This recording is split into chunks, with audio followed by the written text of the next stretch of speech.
علی محمد و آل محمد.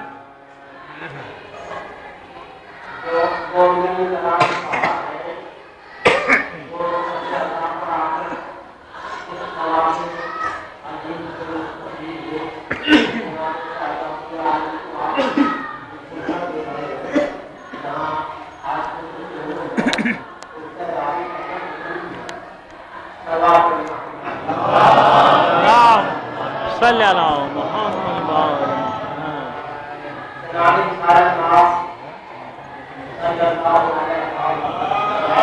صلی علی محمد و آل محمد.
جناب آدم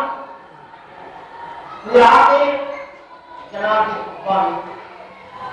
ایک بلندی پر ایک پہاڑی پر بیٹھے ہوئے جب وہ تنہا دارو قطار ہو گئے جب آئے ایک ہرن اور ہندی ایک گھوڑا ادھر سے گزرا ہرن نے اور ہندی نے یہ سوچا کہ اس تنہائی میں ایک ہستی ہے ایک شخص ہے جو دارو قطار ہو رہا ہے پتا نہیں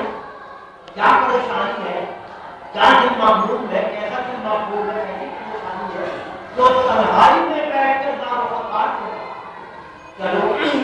ہم دونوں اس شخص کے پاس بیٹھ کر کم از کم اس شخص کا دل کچھ تو مطلب سمجھے گا اور ہم طرح ہلکا ہوگا ان کی مایوسی کم ہو جائے چنانچہ ہرن اور دونوں گئے اور جناب آدم دونوں کچھ دیر کے بعد یہ ہرن اور ہرنی کا جوڑا اٹھا چل جیسے یہ جوڑا اٹھا اسی طرح جناب آدم اور ان کی پیٹھ پر اپنا ہاتھ دے دونوں کی پیٹھ پر ہاتھ دے اور چل گئے اور یہ جوڑا اپنی منزل اس میں دار آگے منزل پر پہنچے دیکھا اور تیرا منزل نہیں ہے اور تیرا انہوں نے دیکھا کہ یہ دو ان کے اندر ایک عجیب خوشبو ہے پوچھا اپنی زبان پوچھا کہ تم کہاں سے آ رہے ہو کہاں گئے تھے تمہارے اندر یہ خوشبو کہاں سے آئی اب انہوں نے کہا کہ دیکھو ہم ایسے مقام سے ملے کہ جہاں ایک شخص بیٹھا تھا وہ قطار ہو رہا ہم نے اس کا دل اس کا غم ہلکا کرنے کے لیے کچھ دیر بیٹھ گئے جب ہم وہاں سے چلے تو اس شخص نے ہماری پیٹھ پر اپنا ہاتھ پھیر دیا ہمارا وہ ہرن بولے کہ اچھا مقام ہمیں بھی تھا ہم بھی چلے چنانچہ وہ مقام اس مقام پر لے کر آئے جناب آدم وہاں بیٹھ صاحب کے ساتھ ہو رہے تھے پہلے مرتبہ شروع کر دیجیے اللهم صل على محمد وعلى محمد مقام پر جناب آدم بیٹھ صاحب کے ساتھ ہو رہے تھے یہ سب پورا بندہ ہرنی اور ہرن سب آئے اور پھر بیٹھ گئے پھر بیٹھ گئے اور کچھ دیر بیٹھنے کے بعد پھر یہ سب ہرن اٹھے جناب آدم نے ان کی پیٹھ پر کے ہاتھ پھیر دیا لیکن خوشبو نہ آئی ان کی پیٹھ سے خوشبو نہیں آئی جناب آدم نے ہاتھ پھیر دیا مگر ان کے پاس خوشبو نہیں آئی کیوں نہیں آئی وجہ یہ تھی کہ وہ دو ہرن اور ہرنی خلوص نیت سے حاضر ہوئے اور یہ سوچ کر بیٹھے کہ اس شخص کا ہم غلط کر دیں اس کی ہم مدد کر دیں اس لیے بیٹھ گئے اور جناب آدم نے سلا یہ کیا کہ ان کی پیٹھ پر ہاتھ پھیر دیا ان میں خوشبو ٹھہر کی اور یہ جتنے ہرن آئے تھے یہ سب لالچ میں آئے تھے کہ چلو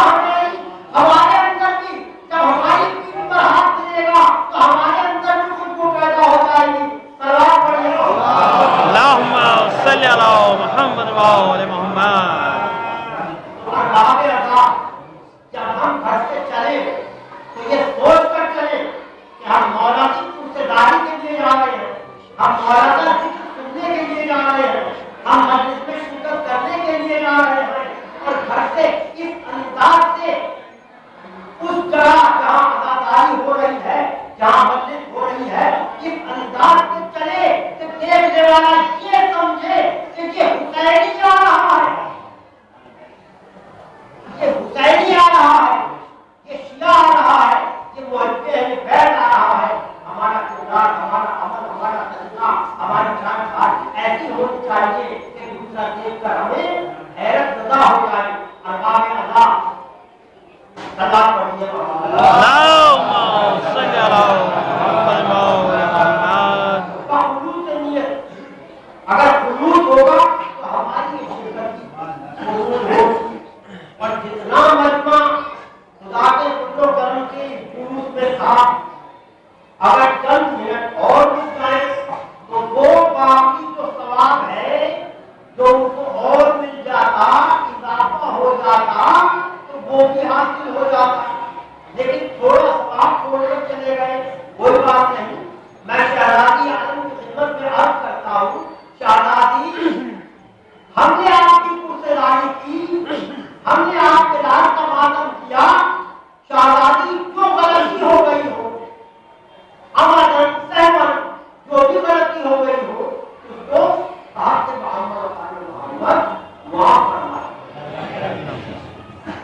قبول فرما دی اللہ تعالیٰ نے ایمان کسی نے جناب ایمان کا صلی اللہ محمد مولا محمد مولا رسالت پاک کی حدیث یہ ہے کہ جو شخص میرے مظلوم حسین کو روئے یا کسی شخص کو رلائے یا اپنی صورت کو رونے کی بنائے اس پر بڑی بات ہو مولا اگر مجلس میں بیٹھے اور رویا نہ جائے تو کیا کیا جائے؟ امام فرماتے ہیں کہ اچھا اگر رویا نہ جائے تو رونے کی صورت نہ اور اگر رونے کی صورت بھی نہ بن سکے اپنی گردن جھکا اور رونا صرف اتنا ہی کافی ہو جائے گا کہ کسی نے مظلوم کربلا کی مصیبت کو سن کر اس کا دل مقبول ہوا اور آنکھوں میں تری آ گئی صرف تری یعنی پرے مغز کی برابر بھی اگر تری آ گئی تو اس کا رونا تو کافی ہے ہم اس کو بھی قبول کر لیں گے اللہم صلی اللہ محمد مولا محمد آج مولا کی آدمی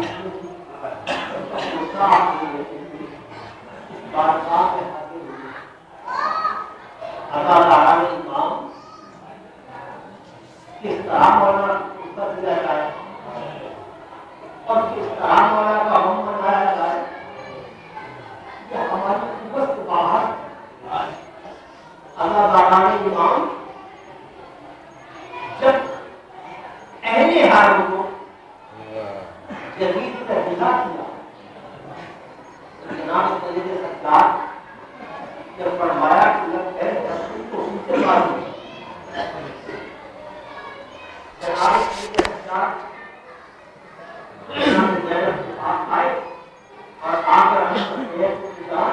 جدید سے ہمیں ریا کر دیا اگر ریا کر دیا ہے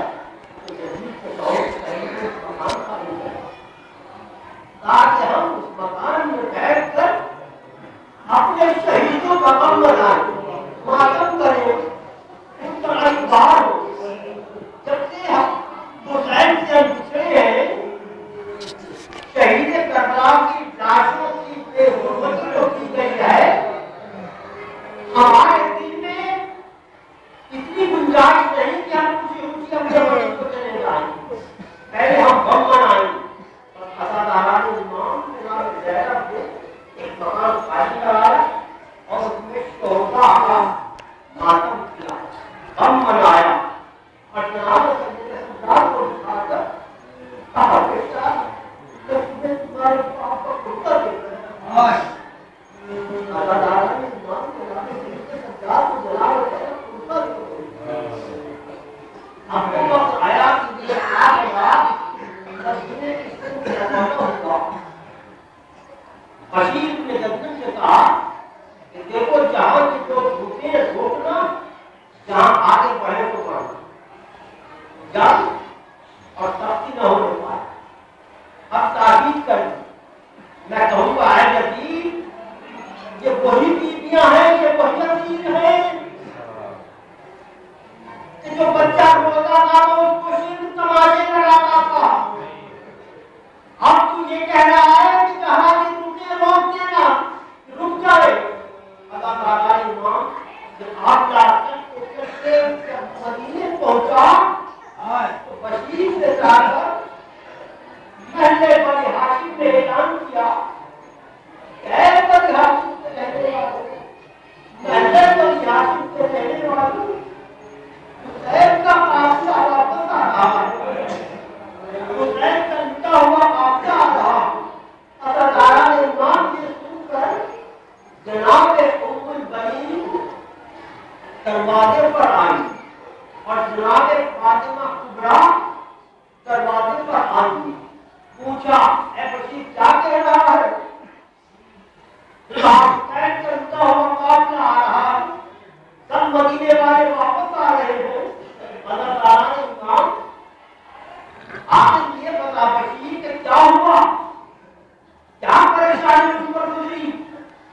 کیا حسین شہید کر دیے گئے اور میرا بھائی میرا بیٹا ہم بات دیکھتا رہا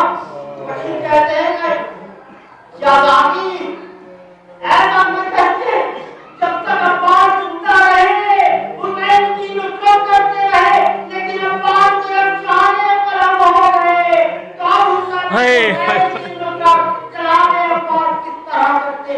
اللہ تعالیٰ نے امام جگایا کی خبر اللہ تعالیٰ نے امام کی خبر مدینے میں پہنچی. یہ خبر مدینے میں پہنچی اور مدینے کے ہمارے کو آئے پر یہ سب نکل آئے. جناب سید سجاد کے پاس جناب سید سجاد کے پاس آئے. یہ پہچان کر سکتے جناب سید سجاد کو پہچان کر سکتے. اللہ تعالیٰ نے جناب سید سجاد کو خوبا پہچان نہیں پائے. اوپر نے کہا میرا سید سجاد کہو سید سجاد میرا سید سجاد کہو تو خوبا آپ نے مجھے نہیں پہچانا. نہیں تو سید سجاد ہوں. آپ خوبا میرے ہاتھوں نے ہتھیلیاں پہنائی گئی. کہنے کا کھانا پہنایا گیا. خوبا ان کو کشا کشا کھلایا گیا. میرے جسم میں زخم ہے. اللہ نے سننا تھا کہ خوبا نے جناب سید سجاد کو گلے سے لگا دیا. کہا خوبا ذرا آہستہ دبائیے. کہا بیٹا جو کہا خوبا میری گردن میں توپ کا زخم ہے. میرا جسم زخمی ہے. میں برداشت نہیں کر سکتا. ذرا تسلی کیجیے. اللہ تعالیٰ نے اس کے بعد یہ قافلہ جناب رسالت پاک صلی اللہ علیہ وسلم کے روضہ مبارک پر پہنچا. جناب زینب نے دیکھیے دستور یہ ہوتا ہے کہ جب کوئی باہر سے آتا ہے تو کچھ سوغات لے کر آتا ہے. جناب رسول اللہ کی تربت پر آئی اور آ کر کہتی ہے نانا میں کچھ آپ کے لیے نہیں لے کر آئی. آپ نے حسین کا ناما علی اکبر کا کرتا قبر رسول پر رکھ دیا. کہا نانا یہ سوغات ہے. یہ حسین کا ناما ہے. حسین کو 3 دن کا کیا تھا. کربلا میں شہید کر دیا. علی اکبر کے گلے اداکاروں اور جناب شہبازیاں بیٹھی ہوئی ہے. یہ آیا جناب فاطمہ کبریٰ آئی اور انہوں نے آ کر ایک بیوی کے دامن کو اٹھا کر دیکھا تھا. اداکاروں جناب فاطمہ کبریٰ ایک بیوی کا دامن ہٹا کر کہتی ہے یہاں بھی نہیں. دوسری بیوی کا دامن ہٹایا کہا یہاں بھی نہیں.